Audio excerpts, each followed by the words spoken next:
Hi friends, आज हम लोग इन्वायरमेंट के अगले सेशन पर चर्चा करेंगे और आज हम लोगों का टॉपिक है उष्णकटिबंधीय पर्णपाती वन और मानसूनी वन। देखिए, उष्णकटिबंधीय पर्णपाती वन और मानसूनी वनों पर हम चर्चा करेंगे। ऊपर हम देखा था कि किस किस प्रकार के जो होते हैं, कौन कौन से वन परितंत्रों में आते हैं। तो उष्णकटिबंधीय पर हम लोगों ने चर्चा किया था, इकोसिस्टम्स पर हम लोगों ने चर्चा किया था। आज हम लोगों का टॉपिक ये है कि उष्णकटिबंधीय पर्णपाती मानसूनी वन क्या होता है। देखिए, सबसे पहले हम देखते हैं उष्णकटिबंधीय रीजन क्या है। तो आपको मैंने कई बार बताया और फिर दोहरा रहा हूं कि देखिए, जब हमारी पृथ्वी ये है और पृथ्वी को बीचों बीच से 0 डिग्री अक्षांश रेखा दो बराबर पृथ्वी को विभाजित करती है। ऊपर वाला भाग जो होता है उत्तरी अक्षांश और नीचे वाला भाग दक्षिणी अक्षांश होता है। 0 डिग्री से आप 23.5 डिग्री उत्तरी अक्षांश और 23.5 डिग्री दक्षिणी अक्षांश जब नीचे और ऊपर जाएंगे तो इन के बीच के क्षेत्र को हम बोलेंगे उष्णकटिबंधीय रीजन। ऐसे क्षेत्रों में उगने वाले पौधों को हम क्या कैसे कहते हैं, तो उष्णकटिबंधीय पर्णपाती वन और मानसूनी वन। चलिए हम लोग शुरू करते हैं। इनकी भौतिक अवस्थाएं कैसी है। तो यह स्पष्ट नमी एवं शुष्कता के मध्य की ऋतुएं होती हैं। देखिए, होता क्या है कि कहीं न कहीं संक्रमण जोन होता है। जैसे कि 23.5 के अगर ऊपर जाएंगे तो ये यहाँ पर शीतोष्णकटिबंधीय रीजन आ जाएगा। तो शीतोष्णकटिबंधीय और उष्णकटिबंधीय के बीच के रीजन को हम क्या बोलते हैं, उष्णकटिबंधीय पर्णपाती वन। ठीक है, तो यह एक सुस्पष्ट नमी और शुष्कता का ऋतुएं यहाँ पर पाई जाती हैं। वार्षिक वर्षा 100 से 200 सेंटीमीटर वार्षिक होती है। मृदा भूरे रंग की पोषक तत्वों की धनी होती है। यहाँ की जलवायु परिवर्तित रहती है और तापमान तथा आर्द्रता कभी भी कभी कम तो कभी ज़्यादा हो जाता है। ठीक है, वनस्पतिक विशेषताएं क्या है यहाँ की, तो वृक्ष शुष्क ग्रीष्म ऋतु में अपनी पत्तियां गिरा देते हैं। यहाँ के जो वृक्ष होते हैं गर्मियों में अपनी सारी पत्तियां गिरा देंगे और वृक्षों का केवल एक ही स्तर पाया जाता है, वो है मतलब कि वृक्ष यदि पर्णपाती हैं तो पर्णपाती ही रहेंगे, और यदि जहाँ पर जो है अधिक मात्रा में जैसे कि वर्षा हो जाती है तो वहाँ पर सदाबहारी वन पाए जाते हैं। बेसिकली यदि हम अपने भारत की स्थिति देखें तो आपको पता होगा कि भारत से कर्क रेखा जो होती है 23.5 अंश 8 राज्यों से होकर गुजरती है। इसमें गुजरात और इसके बाद फिर राजस्थान, गुजरात, महाराष्ट्र, मध्य प्रदेश इससे होते हुए जो है अब 8 जो हैं। इसके बाद यहाँ पर झारखंड से होते हुए, रांची से होते हुए यहाँ पर पहुँच जाएगा आपका पश्चिम बंगाल। उसके बाद थोड़ा बहुत शायद छत्तीसगढ़ में भी पहुँचता है। तो गुजरात एक, उसके बाद गुजरात, उसके बाद राजस्थान 2, मध्य प्रदेश 3, छत्तीसगढ़ 4, झारखंड 5, ठीक है, और वेस्ट बंगाल 6, त्रिपुरा 7 और मिजोरम 8। ठीक है, 8 राज्यों से होकर के कर्क रेखा गुजरती है। आप देखते होंगे कि मध्य प्रदेश से कर्क रेखा गुजरती है, लेकिन आप ऊपर की स्थिति यहाँ से देखेंगे तो उत्तर प्रदेश थोड़ा ऊपर है। तो उत्तर प्रदेश का जो कुछ रीजन, अधिकतर रीजन जो है वो किस क्षेत्रों में पाया जाता है, यही क्षेत्र है जो मैं इस पर चर्चा कर रहा हूँ, उष्णकटिबंधीय पर्णपाती वन वाला रीजन। यहाँ पर गर्मियों के समय में जहाँ पर हम लोग निवास कर रहे हैं इस समय, हमारी स्थिति भी उष्णकटिबंधीय पर्णपाती वनों में है। यहाँ वर्षा वार्षिक 100 से 200 सेंटीमीटर होती है और मिट्टियाँ भूरे रंग की भी पाई जाती हैं। ठीक है, तापमान जो होता है आर्द्रता, कभी आर्द्रता से युक्त होता है तो कभी नमी ज़्यादा होती है। ठीक है, वनस्पतियों में विशेष प्रकार की यहाँ पर ग्रीष्म ऋतु में अपनी पत्तियाँ गिरा देती हैं, ये भी सही है। यहाँ की पत्तियाँ जो होती हैं गर्मियों में अपना जो है गिरा देती हैं। एक ही प्रकार के वृक्ष यहाँ पर पाए जाते हैं। वृक्षों की ऊंचाई 20 से 35 मीटर के मध्य होती है। यहाँ वृक्षों के मुख्य रूप से सागवन, शीशम, साल, बांस पाए जाते हैं। तो ठीक है, यहाँ पर बांस भी पाया जाता है। विस्तार, इन वनों का विस्तार दक्षिण पूर्वी एशिया, भारत, ब्राजील, पश्चिमी अफ्रीका, देखिए भारत यहाँ पर है ना, ये देखिए यहाँ पर दिया गया है, दक्षिण मध्य अमेरिका, उत्तरी ऑस्ट्रेलिया और प्रशांतीय क्षेत्रों में पाया जाता है। ठीक है, तो यहाँ तक क्लियर हो गया है सारे कॉन्सेप्ट कि ये जो पेड़ पौधे हैं यहाँ की कंडीशन पारिस्थितिक तंत्र के हिसाब से कैसी है। हम थोड़ा देखेंगे शीतोष्णकटिबंधीय मध्य अक्षांशीय वन। तो मैंने आपको बताया था कि यदि आप 23.5 अंश उत्तरी अक्षांश, 23.5 अंश दक्षिणी अक्षांश को क्रॉस करेंगे, यहाँ पर सपोज दैट आप 30 डिग्री लीजिए, 30 डिग्री के ऊपर आप जब जाएंगे तो यहाँ पर शीतोष्णकटिबंधीय रीजन आ जाते हैं। ठीक है, तो शीतोष्णकटिबंधीय में मध्य अक्षांशी वन जो होगा ये 3 भागों में विभाजित किया गया है, मध्य अक्षांशी सदाबहारी वन और मध्य अक्षांशी पर्णपाती वन और मध्य अक्षांशीय भूमध्य सागरी वन। ठीक है, ये वेरी इंपॉर्टेंट है, इसको आप नोट कर लीजिए क्योंकि ये यहाँ से क्वेश्चंस आते हैं। इस बार यूपीपीसीएस से भूमध्य सागरी वनों के बारे में पूछा गया था। तो मध्य अक्षांशीय शीतोष्णकटिबंधीय सदाबहारी वन ये क्या है? तो ये वन उपोष्ण प्रदेशों में महाद्वीपों के पूर्वी तटीय भागों में पाए जाते हैं। ठीक है, जो महाद्वीप हमारे हैं, 7 महाद्वीप हैं, आपको पता होगा। तो ये शीतोष्णकटिबंधीय होता क्या है, आपको मैंने अभी बताया।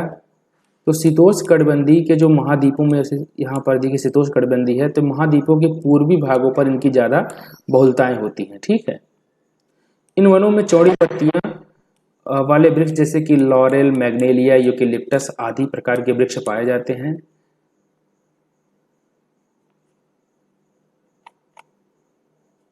शायद मैंने इसको पिछली कक्षाओं में पढ़ा था, चलिए दोहरा लेते हैं, कोई दिक्कत नहीं है। इन वनों का विस्तार दक्षिणी चीन, जापान, ब्राजील, दक्षिणी संयुक्त राज्य, दक्षिणी पूर्वी संयुक्त राज्य अमेरिका आदि क्षेत्रों में ये चीजें पाई जाती हैं। ये हमारा यहाँ से आज टॉपिक था, लेकिन हम लोगों ने काफी पीछे यहाँ पर देख लिया था, कोई बात नहीं है। मध्य अक्षांशीय शीतोष्णकटिबंधीय पर्णपाती वन, देखिए हो क्या रहा था, मैं सुबह इस पर वीडियो बना रहा था, लेकिन जब मैं वीडियो बना करके देखा तो वहाँ पर उसमें आवाज़ ही नहीं आ रहा था, तो यही कारण था, इसलिए मैंने इसको दोबारा बना रहा हूँ। तो मध्य अक्षांशीय शीतोष्णकटिबंधीय पर्णपाती वन, इन वनों में वृक्ष शीत ऋतु में अपनी पत्तियां गिरा देते हैं। ठंडी में जो इनके वन होते हैं, यहाँ पर ऊपर आपने देखा था कि गर्मी में जो है शीतोष्णकटिबंधीय मध्य अक्षांशीय वनों में गर्मी में अपनी सारी पत्तियां जो होती हैं वो गिराते हैं, और यहाँ पर जो है ठंडी में अपनी सारी पत्तियां गिराते हैं। ठीक है, इन प्रदेशों में ग्रीष्म ऋतु लंबी एवं शीत ऋतु छोटी होती है, जबकि ऊपर जो था यहाँ पर शीत ऋतु लंबी होती है, रातें जो होती हैं अधिक होती हैं, बड़ी होती हैं, और ठंडी जो होती है दिन जो होता है छोटा होता है। यहाँ व्यापक वर्षा होती है। इन वनों में पाए जाने वाले वृक्षों में चौड़ी पत्ती वाले वृक्षों की अधिकता होती है। मुख्य वृक्ष लॉरेल, मैग्नेलिया, वॉलनट, मैपॉन, चेस्टनट, एस आदि प्रकार के पाए जाते हैं। यहाँ पे पौधे या वृक्ष, यहाँ पर पौडजाल प्रकार की मिट्टी पाई जाती है। ठीक है, पौडजाल भी एक मिट्टी होती है जो कि शीतोष्णकटिबंधीय वाले रीजन में पाई जाती है, मध्य अक्षांशीय क्षेत्रों में। इन वनों के विस्तार उत्तरी पूर्वी अमेरिका, दक्षिणी चिली एवं शीतल जलवायु वाले प्रदेशों में पाया जाता है। तो उष्णकटिबंधीय पर्णपाती वन जो है वो कहाँ पर पाया जाता है? तो शीतोष्णकटिबंधीय पर्णपाती वन हम कह सकते हैं, ये भारत के बेसिकली भारत के रीजनों में पाया जाता है। भारत का हमारा जो अवस्थिति एवं विस्तार है, जब इस पर हम चर्चा करेंगे तो भारत का जो जलवायु क्षेत्र है ये काफी विविधताओं से भरपूर है। भारत पे मानसून का भी प्रभाव पड़ता है, भारत पर वेस्टर्न डिस्टर्बेंस का भी प्रभाव पड़ता है, भारत पर विंड सिस्टम का भी प्रभाव पड़ता है, हिमालय अपना प्रभाव डालता है, कर्क रेखा अपना एक अलग प्रभाव डालती है। तो काफी कॉम्प्लिकेटेड है भारत की जलवायु की स्थिति देखने पर। भारत ही उपमहाद्वीप में ऐसी ऐसी चीजें भरी हुई हैं, ऐसे ऐसे रहस्य भरे हुए हैं, यदि हम पूरे भारतीय उपमहाद्वीप के भूगोल को यदि सीखेंगे तो हमें पूरे समस्त विश्व की भौगोलिक स्थिति को समझने में कोई दिक्कतें नहीं होंगी, जो कि भारत का भूगोल जो है काफी कॉम्प्लिकेटेड है। ठीक है, हम उस पर चर्चा अलग से करेंगे। भूमध्य सागरीय वन, मध्य अक्षांशों में महाद्वीपों के पश्चिमी भाग में वन पाए जाते हैं। ठीक है, ये वाला जो था पूर्वी भागों मध्य अक्षांशीय शीतोष्णकटिबंधीय पर्णपाती वन, जो कि सर्दी में, जबकि शीतोष्णकटिबंधीय पर्णपाती है तो सर्दी में अपना पत्ता गिराती है, और उष्णकटिबंधीय पर्णपाती का वन कहा जाए तो ये क्या कहता है, ये ठंड गर्मी में अपना पत्ता गिराता है। उष्णकटिबंधीय पर्णपाती वन, उष्णकटिबंधीय मतलब कि जहां पर गर्मी हो वहां पर अपना पत्ता गिराए, तो ऐसे क्षेत्र को कहा क्या बोला जाता है? भारत जैसे क्षेत्रों में यहाँ भी जो होगा ये चीजें उत्पन्न होंगी। जबकि ये जो है शीतोष्णकटिबंधीय पर्णपाती वनों में, जहाँ पर जो है ठंड में अपने पत्तियां जो होती हैं, पेड़ पौधे पत्तियां अपनी गिराती हैं। देखिए यहाँ पर कंफ्यूजन देखने में लग रहा होगा। देख लीजिए, जहाँ पर शीतोष्णकटिबंधीय लिखा हो और पर्णपाती लिखा हो, तो इसका सीधा मतलब यह है कि शीत के समय, ठंडी के समय पत्तियां जो होती हैं पेड़ पौधे गिरा देते हैं, ठीक है। और वहीं उष्णकटिबंधीय पर्णपाती वन दिया गया हो तो गर्मी में पत्तियां जो होती हैं गिर जाती हैं। अब सोचिए कि भारत जैसे हम अपना, जहाँ हमारा विस्तार है, यहाँ पर पत्तियां पेड़ पौधे कब गिराते हैं? गर्मी में गिराते हैं कि ठंड में गिराते हैं? बताइए। पेड़ पौधे पत्तियां यहाँ पर बसंत ऋतु में गिराते हैं, ना बहुत ज़्यादा ठंडी में गिराते हैं, ना बहुत ज़्यादा गर्मी में गिराते हैं। मिडिल का एरिया होता है, वहाँ पर ये पेड़ पौधे पत्तियां अपनी गिरा देते हैं और नई पत्तियां जो होती हैं वर्षा के समय ये निकलने लगती हैं। तो यहाँ का मैंने बताया कि काफ़ी कॉम्प्लिकेटेड है। सीधा सीधा भारत को आप उष्णकटिबंधीय रीजन में नहीं बोल सकते हैं, ना शीतोष्णकटिबंधीय वाले रीजन में बोल सकते हैं, क्योंकि यदि भारत का विस्तार देखेंगे तो 23.5 डिग्री भारत के बीचों बीच से कर्क रेखा होकर के गुजरती है। तो आधा भारत यदि देखा जाए तो उष्णकटिबंधीय क्षेत्रों में, और आधा भारत कौन सा है तो उपोष्णकटिबंधीय क्षेत्रों में है। कारण यह है कि थोड़ा थोड़ा बहुत शीत कटिबंधीय क्षेत्रों में भी भारत की ऊपरी वाला क्षेत्र जाता है। देखिए यहाँ पर मैं आपको बताता हूँ।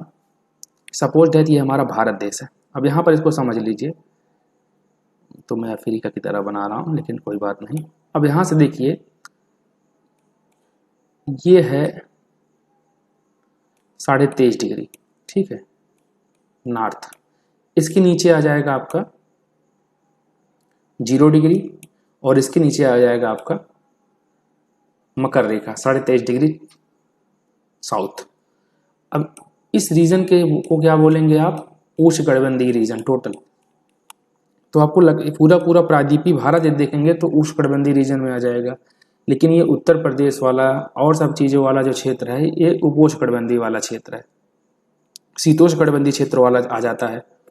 तो ये जो देखिए मिडिल का रीजन है, ये यहाँ पर, ये न बहुत ज़्यादा यहाँ पर शीत पाया जाता है, ना बहुत ज़्यादा यहाँ पर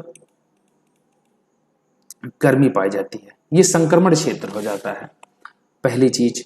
दूसरी चीज, कर्क रेखा जहां से जाती है वो जलवायु विभाजक का कार्य करती है, ठीक है।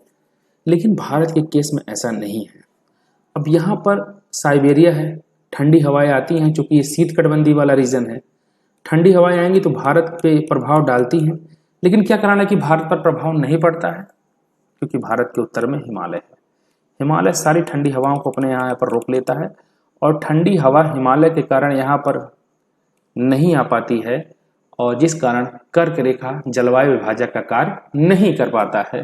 ठीक है, कर्क रेखा यहाँ पर जलवायु विभाजक का कार्य नहीं कर पाता है, और भारत का तापमान जो है लगातार अच्छी प्रकार से बना रहता है, ठीक है। यहाँ पर उपोष्णकटिबंधीय ऐसे रीजन आ जाते हैं, और इसी के कारण यहाँ पर जलवायु विविधताएं पाई जाती हैं, और बसंत ऋतु भी हमें यहाँ पर दिखाई देने लगती है, ना बहुत ज़्यादा ठंड है ना बहुत ज़्यादा गर्म, ठीक है, मिडिल का रीजन। यहाँ पर एक चीज़ और देखिए कि जब वर्षा होती है तो यहाँ पर वेस्टर्न डिस्टर्बेंस आती है, पश्चिमी विक्षोभ के कारण भी यहाँ पर जो होती है हवाएं आती हैं, जेट स्ट्रीम धाराएं जो होती हैं अगर पहुँचती हैं तो ये दो भागों में यहाँ भारत में पड़ती हैं। हम आगे जब जलवायु में पढ़ेंगे तो बताएंगे। एक तो ये घूम करके यहाँ पे कोरोमंडल तट से आके टकराती है और ठंडियों में वर्षा करवाती है। एक यहाँ से घूम जाती है जो बर्फबारी ठंडी के समय होती है पहाड़ी क्षेत्रों में, और वर्षा होती है मैदानी क्षेत्रों में। हम चर्चा करेंगे इस पर, अभी हमारा टॉपिक नहीं है और टॉपिक से ना भटके, इसलिए हम इस पर छोड़ रहे हैं। मैंने आपको यहाँ पर इसलिए समझाने का प्रयत्न किया कि भारत में यदि भारत की स्थिति के साथ हम तुलना करें तो ज्योग्राफिकल स्ट्रक्चर भारत का कुछ और तरीके से दिखता है, लेकिन लगभग यदि हम ज्योग्राफी को समझेंगे व्यापक रूप में तो हमें यह समझ में आएगा कि प्रकृति हमारी हमेशा विज्ञान को हराती रही है। कहीं न कहीं विज्ञान और प्रकृति का जो कन्फ्लिक्ट देखने को मिल रहा है, ये वास्तव में कन्फ्लिक्ट ना होकर सहयोग की विचारधाराएं हैं। यदि व्यक्ति सहयोग से प्रकृति को अपना ले तो प्रकृति में ज़्यादा उसके बाद समझ में आएगा। यहाँ पर संभववादी विचारधाराएं और ज्योग्राफिकल थाट में सारी चीज़ें हैं। हिस्ट्री ऑफ ज्योग्राफिकल थाट जब हम पढ़ेंगे तो वहाँ पर सारी चीज़ें सामने होकर के उभरेंगी। हम इस पर चर्चा कभी और करेंगे, ठीक है। तो यहाँ ग्रीष्म ऋतु में, एक सेकेंड, यहाँ ग्रीष्म ऋतु में गर्म एवं शुष्क ऋतु में जो है ठंडी हवाएं आती हैं। यहाँ पर जो होता है भूमध्य सागरीय क्षेत्रों में तापमान सही रहता है, मतलब गर्मी में बहुत ज़्यादा गर्म हवाएं आती हैं, मतलब लेवल में मिडिल में रहती है। ये मध्यम मार्गी विचारधारा का अनुसरण करते हैं, गर्मी में गर्मी हवाएं आएंगी, ठंड में ठंडी हवाएं आएंगी। ठीक है, यहाँ वर्षा ऋतु शीत ऋतु में होती है, ठंडी में वर्षा हो जाती है। मैंने आपको बताया ना कि ठंडी में वर्षा होती है। तो ये कुछ भूमध्य सागरीय वाले रीजन जहाँ हमारे यहाँ सेब जम्मू कश्मीर वगैरह में मिलता है वो ये वही रीजन है। ठीक है, और भारत का जो विस्तार आपको पता होगा कि 8 डिग्री 4 मिनट अक्षांश से, उत्तरी अक्षांश से लेकर के 37 डिग्री 6 मिनट उत्तरी अक्षांश तक का विस्तार है। ठीक है, 8 डिग्री 4 मिनट से लेकर के 37 डिग्री 6 मिनट उत्तरी अक्षांश। तो पूरा का पूरा भारत 37 डिग्री 6 मिनट में जो है पहुंच जाता है। जम्मू कश्मीर में भी आपका कुछ नहीं तो 30-32 अक्षांश के बीच बीच होगा। तो यहाँ पर जो क्षेत्र होता है कहीं ना कहीं भूमध्य सागरीय क्षेत्रों के प्रभाव में आ जाता है। ठीक है, यहाँ के प्रमुख वृक्ष कार्क, जैतून, पाइन, रसदार फलों के वृक्ष जैसे कि अंगूर, नींबू, नारंगी, अनार, नाशपाती आदि पाए जाते हैं। इस परितंत्र में को चैपरल के नाम से भी जाना जाता है। ठीक है, शंकुधारी वन या टैगा वन, ये क्या होता है? इन वनों के वृक्ष कोणधारी होते हैं, पत्तियां नुकीली एवं पतली होती हैं ताकि बर्फ न जम सके। ठीक है, और वाष्पोत्सर्जन भी ना हो। ठीक है, वाष्पों को सर्जन होगा तो पेड़ अपना तापमान खो बैठेंगे और मर जाएंगे। ठीक है, यही कारण है कि यहाँ पर जो होता है पत्तियां नुकीली हो जाती हैं जिस कारण वाष्पोत्सर्जन नहीं हो पाता है। इन वनों की लकड़ी मुलायम होती है। वृक्षों में मुख्य रूप से चीड़, देवदार, फर, स्प्रूस आदि पाए जाते हैं। ठीक है, ठंडी के हैं, इसको याद कर लीजिए। चीड़, देवदार ये सब शंकुधारी और टैगा वन वाले रीजन है। प्रमुख जंतु लोमड़ी, मिंक, ममूर, साइबेरियन क्रेन आदि पाए जाते हैं। यहाँ अम्लीय पेड़जाल मिट्टी पाई जाती है। पेड़जाल मिट्टी कहाँ पर पाई जाती थी? तो ये मध्य अक्षांशीय शीतोष्णकटिबंधीय वाले पर्णपाती वाले रीजन में पेड़जाल मिट्टी पाई जाती थी। यहाँ पर अम्लीय पेड़जाल मिट्टी पाई जाती है। इन वनों का विस्तार आर्कटिक वृक्ष 66.5 डिग्री के चारों ओर एशिया, यूरोप और उत्तरी अमेरिका महाद्वीप और के अलावा ऊंचे पर्वतों में भी ये पाए जाते हैं। ठीक है, इनका कहने का मतलब है 66.5 डिग्री के चारों ओर पाया जाता है। ठीक है, आपको पता ही होगा 66.5 डिग्री जो अक्षांश है एक गोला है। ठीक है, वो गोले चारों तरफ होते हैं, एक तरफ नहीं होता है। शंकुधारी वनों का विस्तार सभी वन क्षेत्रों में सर्वाधिक है, जबकि इनकी जैव विविधता व उत्पादकता अन्य परितंत्रों से कम होती है। मतलब यहाँ पर जीव जंतु कम पाए जाते हैं। घास परितंत्र देखते हैं, क्या है घास परितंत्र? एक सेकेंड।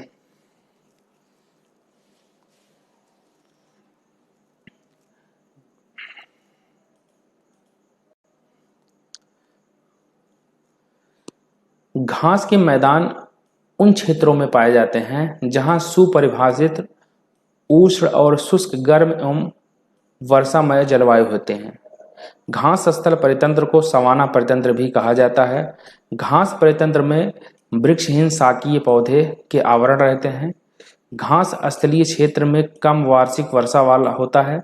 मतलब जहां पर कम वार्षिक वर्षा होती है 25 से 75 सेंटीमीटर प्रतिवर्ष, वहां पर घास के मैदान पाए जाते हैं। घास बेसिकली उनका जड़ जो होता है वो ज्यादा काम करता है, जबकि ऊपरी भाग जो होता है वो उतना काम नहीं कर पाता है। ठीक है, मतलब सीधे सीधे शब्दों में कहा जाए काम करने का उद्देश्य तो प्रकाश संश्लेषण क्रिया जड़ ज्यादा करती है, वो नहीं, ऊपरी वाला भाग नहीं। घास स्थल के में औसतन कुल जीव भार लगभग आधा भाग जमीनी सतह के नीचे अवस्थित रहता है। मतलब जो जीव वगैरह होते हैं जड़ों में रहते हैं, ऊपर नहीं रहते हैं। प्राथमिक उत्पादकता की तुलना में जड़ों में भागीदारी ज्यादा होती है, क्योंकि कुल उत्पादकता का 75 से 85% ये तक जड़ ही निर्वहन करते हैं। घास के मैदान धरातल का लगभग 20% भाग घेरे हुए हैं। ये उष्ण व शीतोष्ण दोनों प्रकार के पाए जाते हैं। ठीक है, घास जो है धरातल का 20% भाग जो है चारों तरफ घेरे हुए हैं, और घास उष्ण कटिबंधीय भी पाए जाते हैं और शीतोष्ण कटिबंधीय भी। जैसे कि उत्तरी अमेरिका में प्रेरी घास पाया जाता है। ठीक है, यूरेशिया में स्टेपिज पाया जाता है। अब इसको हम अलग अलग बताना चाहिए था कि कौन सा उष्णकटिबंधीय घास है और कौन सा शीतोष्णकटिबंधीय घास है। हालांकि हम इसको बाद में बताएंगे आपको, वहाँ पर मैंने अलग से इसका डायग्राम बनाया है भूगोल में, तो वहाँ पर जब हम चर्चा करेंगे तो जैसे कि भूगोल में देखेंगे कौन से घास के मैदान कहाँ पर पाए जा रहे हैं, कौन सा जो औद्योगिक नगर है कहाँ पर अवस्थित है, तो उसकी अलग अलग चर्चाएं वहाँ पर होंगी, व्यापक रूप से देखा जाएगा। अफ्रीका ये सवाना वाला रीजन होता है। दक्षिणी अमेरिका पंपास पाया जाता है। ऑस्ट्रेलिया में डाउन्स पाया जाता है। दक्षिणी अफ्रीका में वेल्ड पाया जाता है। न्यूजीलैंड के कैंटरबरी पाया जाता है। हंगरी में पुस्टाच पाया जाता है और ब्राजील में कंपोस्ट पाया जाता है। ठीक है। मरुस्थलीय परितंत्र या डेजर्ट इकोसिस्टम क्या कहते हैं, इसको देख लेते हैं। घास को आपने समझ गया, इसको आप याद कर लीजिए, क्वेश्चन पूछे जाते हैं कौन कौन से कहाँ पे हैं। मिलान करने के लिए क्वेश्चन आ जाते हैं कि प्रेरी कहाँ पर है, स्टेपिज कहाँ पे है, देश का नाम दे देंगे इधर, इस तरह मिलाने के लिए दे देंगे। ठीक है, तो देख लीजिएगा इसको। तापमान के आधार पर मरुभूमि को गर्म मरुभूमि तथा ठंडी मरुभूमि में विभाजित किया गया है। मरुभूमि ऐसी बेसिकली ऐसे जमीन को कहते हैं जहां पर किसी भी चीज की उत्पादकता नहीं होती है। इसका कारण यह है कि वहां का तापमान इतना अधिक होता है कि भूमि बंजर हो जाती है, जो कि जल की मात्रा वहां पर उपस्थित नहीं होती है। वातावरण में आर्द्रता भी कम होता है। ठीक है। अधिकतर मरुस्थल उत्तरी एवं दक्षिणी गोलार्धों में के उष्णकटिबंधीय कर्क और मकर रेखा के पास महाद्वीपों के पश्चिमी तट पर 15 से 35 डिग्री अक्षांश पर पाए जाते हैं। अब इसका उदाहरण देख लीजिए भारत देश में। यहाँ भारत में राजस्थान वाला जो होगा 23.5 के ऊपर ही होगा। ठीक है, क्योंकि राजस्थान आप देखेंगे तो 23, राजस्थान से भी कर्क रेखा हल्का से गुजर के जाती है, गुजरात, राजस्थान, मध्य प्रदेश, तो कर्क रेखा यहाँ पर थार मरुस्थल से होकर के हल्का फुल्का गुजरती है। तो 15 से 35 डिग्री के बीच आसपास से वो पश्चिमी तट पर ही है, पूर्व में नहीं है, पश्चिम तट पर ही अवस्थित है। तो जिस कारण ऐसी स्थिति देखने को मिलती है कि यहाँ पर ये चीजें पाई जाती हैं। ठीक है। उष्णकटिबंधीय गर्मी वाले क्षेत्रों में यदि अक्षांशों में पाया जाता है तो 15 से 35 डिग्री में यहाँ पर सूर्य की सीधी किरणें पाई जाती हैं, तो उसे हम उष्णकटिबंधीय रीजन कहते हैं। अच्छा, मैं आपको बता रहा हूं कब से कि ये 0 डिग्री के से उत्तर 23.5 अंश उत्तरी अक्षांश और 23.5 अंश दक्षिणी अक्षांश के बीच में उष्णकटिबंधीय रीजन पाया जाता है। इसे उष्णकटिबंधीय रीजन क्यों कहते हैं, इसको आपने नहीं जाना होगा अभी तक। देखिए, यहाँ पर सूर्य की सीधी किरणें इस क्षेत्रों में पड़ती हैं। ठीक है। पृथ्वी हमारी जो है वो 23.5 अंश, हुआ क्या कि पहले पृथ्वी हमारी ऐसे ऐसे घूम रही थी, लेकिन जब यहाँ पर एक एस्टेरॉइड आकर के टकराया तो पृथ्वी हमारी टिल्ट हो गई, मतलब वो अपनी धुरी पर घूम जो है 23.5 अंश झुक गई।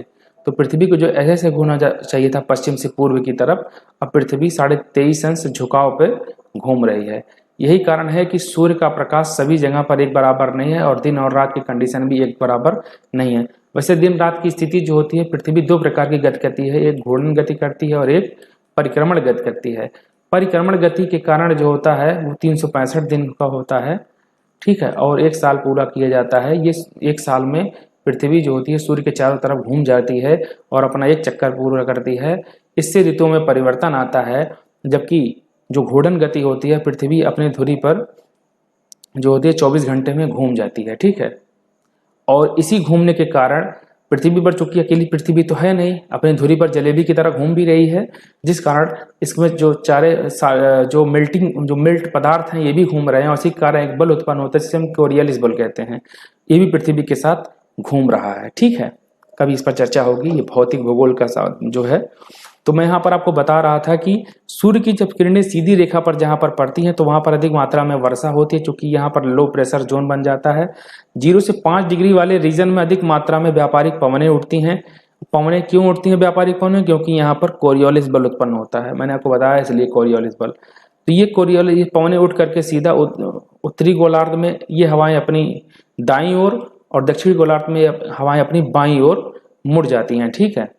इसी कोरियोलिस बल के कारण, और प्रॉपर एक चक्री बना लेती हैं, एक गोलाकार आकृति बनाते हुए गति करती रहती हैं और यहाँ पर उष्णकटिबंधीय चक्रवातों का विकास हो जाता है। ये अलग टॉपिक है, इस पर हम जब चर्चा करेंगे तो उसको हम बताएंगे। तो यहाँ पर जो बेसिकली मरुस्थल पाए जाते हैं 15 से 35 डिग्री के आसपास, इसका कारण यह है कि यहाँ पर उत्तरी महाद्वीप चाहे कोई भी हो, उत्तरी गोलार्ध में पश्चिमी तटों पर महाद्वीप के पश्चिमी किनारों पर 15 से 35 डिग्री के पास इसलिए मरुस्थल पाए जाते हैं, क्योंकि जब ये व्यापारिक पवनें यहाँ पर घुमावदार घूमती हैं तो चूंकि यहाँ पर अल नीनो या ला नीनो का कॉन्सेप्ट आ जाता है। इसको हम आगे देखेंगे, क्योंकि यहाँ कॉम्प्लिकेटेड है, इसको बताना यहाँ ठीक नहीं होगा, आप समझ भी नहीं पाएंगे। यहाँ पर जैसे कि अब व्यापारिक पवनें आती हैं तो होता यह है कि ये हवाएं जो ठंडी होती हैं और यहाँ पर भी ठंडी ठंडी हो जाती हैं, तो दोनों स्थिति पे यहाँ पर वर्षा की मात्रा नहीं पाती है, क्योंकि वर्षा तभी होगी जब ठंडी और गर्म दोनों मिलेंगी और वाष्पोत्सर्जन की क्रिया होगी, तो वहाँ पर बादल बनेंगे, संघनन होगा, तब वर्षा होगी। लेकिन यहाँ पर ये भी ठंडा हो जाता है जो पानी होती है, ठीक है, और यहाँ पर जो होगा ये ठंडी हवा यहाँ पर बहने भी लगती हैं, दोनों ठंडे मिलकर ये पूरी जमीन को मरुभूमि कर देती हैं। यही कारण है कि इन अक्षांशों के बीच में 15 से 35 में यहाँ पर पश्चिमी तटों पर अधिक मात्रा में जो होता है मरुस्थल पाए जाते हैं। कभी इस पर हम चर्चा करेंगे। तो आप उष्णकटिबंधीय रीजन वाले चीज़ों को जान गए होंगे। मरुस्थलीय परितंत्र को आप देखिए तो मैंने आपको बताया था कि मरुस्थलीय परितंत्र दो प्रकार के होते हैं, एक होता है उष्णकटिबंधीय मरुस्थल और एक होता है शीतोष्णकटिबंधीय मरुस्थल, ठीक है। अक्षांशों के अनुसार ये बांटे गए हैं। मरुस्थलीय पौधे की विशेषताएं, ये अधिकतर झाड़ियाँ होती हैं यहाँ पर, और इनमें पत्तियाँ नहीं होती हैं, ये या फिर बहुत छोटी होती हैं और या तो नुकीली होती हैं, ठीक है। कैक्टस वगैरह देखे होंगे आप। पत्तियां तथा तने गूदेदार होते हैं जो जल को संचित रखती हैं। कुछ पौधों के तनों में प्रकाश संश्लेषण के लिए क्लोरोफिल, देखिए क्लोरोफिल जो होता है पौधे की पत्तियों में पाए जाते हैं, ठीक है, और इनसे प्रकाश संश्लेषण क्रिया होती है। सूर्य का प्रकाश जब आकर के पौधों पर पड़ता है तो इनकी पत्तियों पर क्लोरोफिल नाम के पदार्थ पाए जाते हैं, और इस पदार्थ से जो होता है तो एनर्जी में कन्वर्ट होता है। सोचो यदि हमारे अंदर क्लोरोफिल की चीज़ें होती तो हम लोग को खाना खाने की ज़रूरत नहीं होती, सीधा प्रकाश में खड़ा होते, ऊर्जा मिल जाती और हम लोगों को खाना की व्यवस्था नहीं करना था, ठीक है। चलिए, जड़ें बहुत लंबी एवं गहराई तक विस्तृत होती हैं। प्रमुख पौधों में नागफनी, बबूल, यूफोर्बिया आदि आती हैं, ठीक है। मरुस्थलीय क्षेत्र की भौतिक विशेषताएं, इनकी भौतिक विशेषताएं क्या है? यहाँ वार्षिक वर्षा 30 सेंटीमीटर से भी कम होती है, ठीक है। मरुस्थल में दिन का तापमान बहुत अधिक होता है और रात का तापमान बहुत कम हो जाता है। ऐसा कौन सा क्षेत्र है, उत्तर यदि आप देना चाहें तो दे सकते हैं, जहाँ पर गर्मी में समान तापमान और ठंडी में समान तापमान होता है, ठंड होता है, गर्मी में गर्म होता है, और मध्यम मार्गी विचारधारा पर यह क्षेत्र चलता है, ठीक है। ऐसे क्षेत्र को कौन सा क्षेत्र कहते हैं, आप उत्तर कमेंट लाइन में लिखिएगा। और दूसरी बात, ताजे रसदार फलों के लिए कौन सा क्षेत्र जाना जाता है, ठीक है, और ये महाद्वीपों के किस तट पर पाए जाते हैं। मरुस्थलीय मृदा बलुई एवं लवणी होती है, ये पोषक तत्वों की धनी होती है। मरुस्थलीय परितंत्र में जीव संख्या कम होती है। यदि जल की आपूर्ति कर दी जाए तो मरुस्थलीय मृदा अत्यधिक उपजाऊ होगी, ठीक है।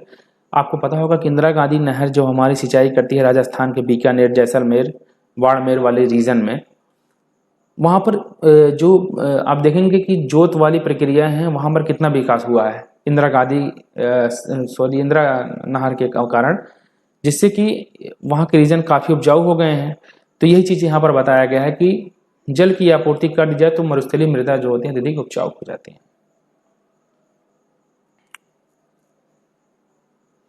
आप मुझे कमेंट लाइन में बताइएगा कि बैराज और बांध दोनों में क्या अंतर होता है, ठीक है। मरुस्थलीय परितंत्र में जीवों की विशेषताएं, ये तेज दौड़ने वाले जीव होते हैं। ये प्रायः रात्रिचर जीव होते हैं जो सूर्य की गर्मी से दूर रहते हैं। ये गाढ़े सांद्र मूत्र का उत्सर्जन करके जल को संरक्षित रखते हैं। जंतु एवं पक्षी सामान्यतः लंबी टांगों वाले होते हैं। ऊंट के पैर गद्देदार होते हैं, कई दिनों तक ये बिना पानी पिए रह सकते हैं।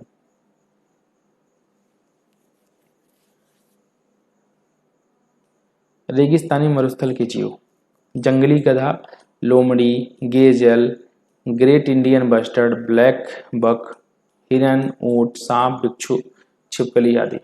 शीत ऋतु, शीत मरुस्थल के जीव, चीरू, हिमतेंदुआ, जंगली याक, एशियाटिक आइबैक, भोरा भालू, कियांग और नेक्ड क्रैन आदि। ये शीत मरुस्थल के जो है जीव हैं। और रेगिस्तानी मरुस्थल के जीव जो होंगे वो लोमड़ी होंगी, जंगली गधा होंगे, ये सब होंगे। अभी मैं आपको आगे बताऊंगा कि गधे और खच्चर में क्या अंतर होता है। ट्रुंडा परितंत्र, देखिए ट्रुंडा, यह आप गांव में सुने होंगे टंडा, जहां जिसकी तरफ में कुछ नहीं होता है उसे यहाँ पर टंडा कहते हैं, कोई बाल नहीं होता टकला कहते हैं। और ट्रुंडा भी ऐसा क्षेत्र है जहां पर कोई भी चीजें नहीं पाई जाती हैं, ठीक है। ट्रुंडा दो प्रकार के होते हैं, एक आर्कटिक ट्रुंडा और एक एल्पाइन ट्रुंडा, ठीक है। उत्तरी देखिए, मैं आपको थोड़ा बता देता हूं कि हमारा ये पृथ्वी है, जीरो भी कह सकते हैं इसको। पृथ्वी को 0 डिग्री इमेजिनरी लाइन, जिसे हम विषुवत रेखा कहते हैं, दो बराबर भागों में विभाजित करती है, उत्तरी गोलार्ध और दक्षिणी गोलार्ध में। 23.5 अंश उत्तर और 23.5 अंश दक्षिण विषुवतीय क्षेत्र होता है। इसके ऊपर उपोष्णकटिबंधीय होता है। हम सीधा शीतोष्णकटिबंधीय चलते हैं 66.5 डिग्री पे। 66.5 डिग्री वाले रीजन को हम मध्य अक्षांश कहते हैं, इसे हम उपोष्णकटिबंधीय रीजन कहते हैं। 66.5 से 90 डिग्री के बीच के रीजन को हम बोलते हैं, ये क्या है, 90 डिग्री पर क्या है, ये आर्कटिक वृत्त है, ठीक है, आर्कटिक वृत्त। और यहाँ पर अंटार्कटिक वृत्त होता है। 66.5 डिग्री के ऊपर जो होता है ये आर्कटिक वृत्त यहाँ पर पाया जाता है और इधर अंटार्कटिक वृत्त पाया जाता है। क्वेश्चन पूछा जाएगा कि आर्कटिक वृत्त से होकर कौन कौन देश गुजरते हैं, ग्रीनलैंड वगैरह है, कनाडा है, ठीक है। अंटार्कटिक वृत्त कहाँ पर है, तो अंटार्कटिक दक्षिणी गोलार्ध में, जबकि आर्कटिक उत्तरी गोलार्ध में है, ठीक है। और यहाँ पर जो होता है ये कौन सा क्षेत्र है, तो यहाँ पर शीत कटिबंधी वाला रीजन होता है, पूरा का पूरा शीत होता है। यहाँ पर कुछ भी नहीं होता है, कोई भी जीव यहाँ पर नहीं होते हैं, क्योंकि यहाँ का तापमान बहुत ऊंचा होता है। तो आर्कटिक या टुंड्रा वाला रीजन जो होगा यह शीत एवं दक्षिणी गोलार्ध में आर्कटिक वृत्त के ऊपर रहते हैं। 66.5 डिग्री को ही शायद आर्कटिक वृत्त कहा जाता है, मैं भूल रहा हूँ, लेकिन यही है। 66.5 डिग्री को हम आर्कटिक वृत्त कहते हैं उत्तरी अक्षांश को, और 66.5 डिग्री दक्षिणी अक्षांश को क्या कहते हैं, अंटार्कटिक वृत्त, ठीक है। शीतोष्ण कटिबंधीय वाले रीजन को क्या कहते हैं, तो ये 66.5 के नीचे वाले रीजन को शीतोष्ण कटिबंधीय रीजन कहते हैं। और 23.5 या 30 डिग्री के नीचे वाले रीजन को हम क्या कहते हैं, तो उष्ण कटिबंधीय वाला रीजन कहते हैं, ठीक है। एल्पाइन टुंड्रा क्या होता है, यह पर्वतों के अति उच्च वर्षा से ढका हुआ भाग है, ठीक है। पर्वतों के मतलब पूरे वर्ष भर जो होता है ये बर्फ से ढका हुआ क्षेत्र होता है एल्पाइन टुंड्रा। वितरण क्या है, आर्कटिक टुंड्रा उत्तरी गोलार्ध में वृक्ष सीमा के ऊपर ध्रुवीय हिम आवरण के नीचे एक सतत पट्टी के रूप में फैला होता है। उत्तरी कनाडा, अलास्का, यूरोपीय रूस, साइबेरिया आर्कटिक महासागर के द्वीपों तक फैला है, ठीक है। दक्षिण ध्रुव पर अंटार्कटिक टुंड्रा बहुत छोटा होता है। एल्पाइन टुंड्रा ऊंचे पर्वतों के बर्फ से ढके हुए भागों को पाया जाता है, ठीक है।